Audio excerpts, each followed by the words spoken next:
कंधमाल कलाहांडी सीमांत जंगल रे combing operation combing बेले माओ कैंप एवं विपुल माओ सामग्री जबत होईछि 13टी बंदूक बहु वाकी टकी सोलार पैनेल विद्युत तार मेडिसिन भली अनेक माओ सामग्री जबत होईछि। बहु हार्डकोर माओवादी एही जंगल रे लुचि रहितबा संदेह रे एही ऑपरेशन करा जायछि। पुलिस एवं केंद्रीय सुरक्षा बाहिनी सीआरपीएफ बीएसएफ मिलित भाबरे कम्बिंग ऑपरेशन करिसेंती। कंधमाल कलाहांडी सीमांतवर्ती गांगेल जंगल रे एही ऑपरेशन जारी रहिछि।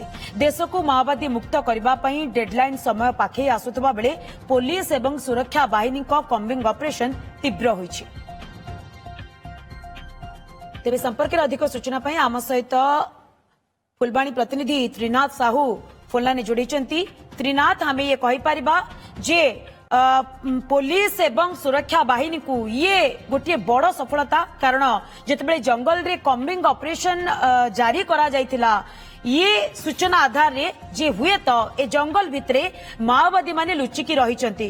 जदियो हुए तो माओवादी माने छत्रभंग देथिबे किंतु जे विपुल माओ सामग्री एहा को जबत करिबारे पुलिस एवं सुरक्षा बाहिनी सफल होइचंती। निहाती भाव मंदाकिनी जदि आम कह कंधमाल जिला जो माओवादी एक प्रकार गड़ साजी जाइथिला विगत दिन में वर्तमान गड़ धीरे धीरे भुसुड़बार लगी। देखुथे जो विगत दिन में कंधमाल पुलिस को माओ दमन क्षेत्र में बहुत सफलता मिलता है। जदि कह जो राष्ट्र गृहमंत्री आम डेडलाइन देते देश को नक्सल और माओवादी मुक्त करने जो मार्च 31 डेडलाइन तारीख अच्छी से तारीख जिते पाखे पाखे आसूची जिला पुलिस रो जो माओ विरोधी ऑपरेशन बढ़िबार लगी से विभिन्न जगह सफलता पाउछंती।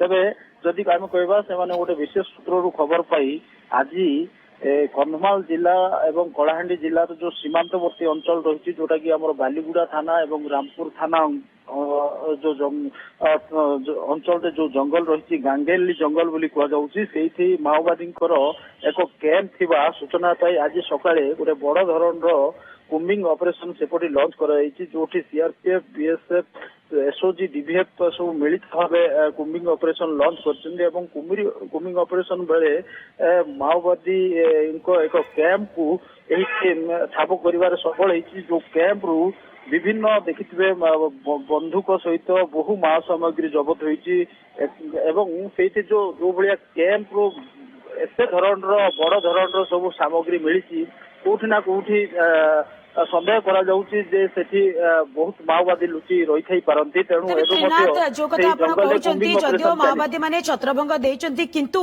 ये विपुल परिमाण रो माओ सामग्री जेतु जबत हेची माओ सामग्री को देखि कोन अनुमान करा जाउची जे पाखा पाखी केते माओवादी से जंगल रे लुचि थाई पारंती बोली जहाँ जो देखुवे सेठी जो रही माओ सामग्री ता भितरे प्राय 12-13टी बंदूक रोची जो बंदूक भितरे इंसास अच्छी एवं 303 अच्छी एभली बड़ धरण वेपन जो रही तेणु से चिंता करा बहुत हार्डकोर माओवादी एवं 10 रु 15 माओवादी हार्डकोर माओवादी कैंप चलती सन्देह करा जाउची। तेणु जो कम्बिंग ऑपरेशन होती से खबर पाइबा परे बोधुए से माओवादी माने से जंगल रे कोठी लुचि छपी थाई पारंती। तेणु एबे मध्य से जंगल रे कम्बिंग ऑपरेशन को जोरदार करा जाइछि। मंदाकिनी ओके स्थिति उपरे नजर रखितांतु बहुत बहुत धन्यवाद आपनकर तमाम सूचना पाए।